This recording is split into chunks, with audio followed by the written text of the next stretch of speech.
好啦，上到嚟單位，我哋睇翻個現場環境先。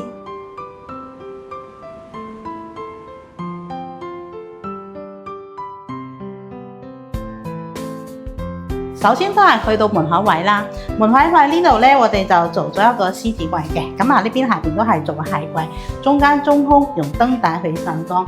咁呢邊咧，我哋都係貼翻個條子去襯托呢個獅子櫃嘅。咁後邊上邊咧都係做翻個儲物嘅，兩邊上下兩邊我哋都係做翻個移門位。好啦，呢邊就係擺梳化噶啦。咁我哋咧呢個位置咧就係一個電視機櫃啦，電視機櫃呢度。擺電視機係啦，上下呢邊咧，我哋都係做翻個儲物嘅。咁呢個位置咧就做咗個玻璃嘅色櫃啦。咁裏邊都兩條燈帶去散光嘅。咁呢個位置咧係咩嚟嘅咧？就呢個嚟個擺嗰個 water 嗰啲咧，有啲疏窿嘅位置。好啦，咁我哋係間咗兩間房，呢兩邊係房間嚟嘅。首先我哋睇翻呢邊門口位嘅係主人房。主人房呢度咧，我哋做翻個趟門嚟嘅，呢個就係木趟門。咁啊上邊咧，我哋都係會做翻個透氣位。咁去到裏邊睇翻，我哋呢邊係做翻個油壓床嘅。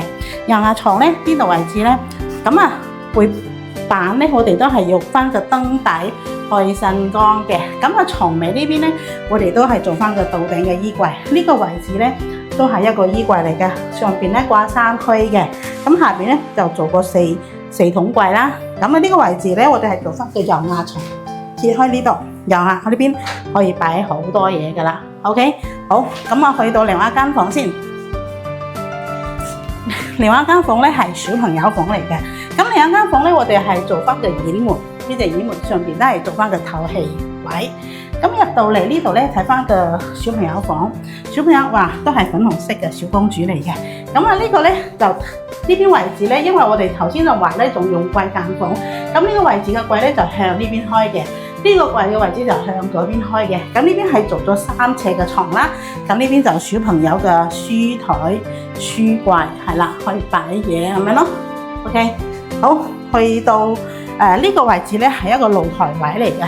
露台位呢度咧，我哋會做一個呢個條子嘅，呢個叫做鋼琴鍵，當屏風用又好，掛嘢呢邊都可以掛嘢嘅，一個好特別嘅一個鋼琴鍵嘅屏風位。咁呢個位置咧，我哋會放個雪櫃喺呢度嘅，上邊就做翻個吊櫃啦。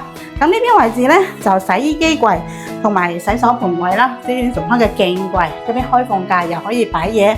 好，去到嘅呢個係就係廚房位啦。廚房位我哋用黑色框嘅玻璃趟門，透明玻璃去做翻嘅PT 門嚟嘅。咁啊嚟到嚟呢度咧就做翻嘅 L 型嘅櫥櫃啦。咁啊上邊咧都做翻個吊櫃嚟嘅。OK， 咁呢邊洗手盆位，呢邊煮食爐位，呢邊都有個透氣位嘅。下邊呢度咧你做翻櫃桶仔啦，係啦。OK， 好，到呢邊位置就係一個廁所㗎啦。廁所呢度咧就用咗長形玻璃黑色框嘅嗰個 PT 門。咁入邊咧就比較窄啲，沖涼位就一個馬桶位咁樣咯，都冇咩做㗎，你入邊。OK， 咁啊睇翻地板，我哋地板呢邊咧就鋪翻個長條嘅木紋磚嚟嘅，200乘1米嘅木紋磚，牆身一樣咧，我哋都係做翻個297珍珠白嘅。OK， 咁啊我哋嚟到呢個露台位咧，咁露台位我哋呢邊上下都做翻個玻璃筒窗嘅。咁呢個玻璃筒窗咧，我哋係咁樣即係話中間向兩邊開又得咁樣啦。咁呢個位置下邊都係做翻個玻璃筒窗，出邊咧就會擺翻個冷氣機嘅機頭嚟嘅，咁係方便維修啦。咁呢個冷氣機咧，我哋啲喉咧就分兩邊走嘅，其中一邊咧你睇翻我哋呢邊咧就係一個主人房嘅一個冷氣機位。咁冷氣機位呢度咧，我哋就做咗一個木籠嘅，咁啊就去藏翻個冷氣機喉喺裏邊，係啦。OK， 咁好啦，咁呢個係一個舊長型嘅單位，所以咧就比較難做啲，所以一定要用遮翻個喉咧就會靚啲咯。咁個位置咧都係藏翻個冷氣機喉嚟噶啦。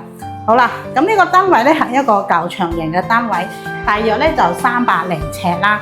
咁呢個單位就做咗2間房嘅。咁如果你係舊長型嘅，啱啱收樓或者係翻新，記得話我哋幫你手，我哋幫你規劃啦。OK。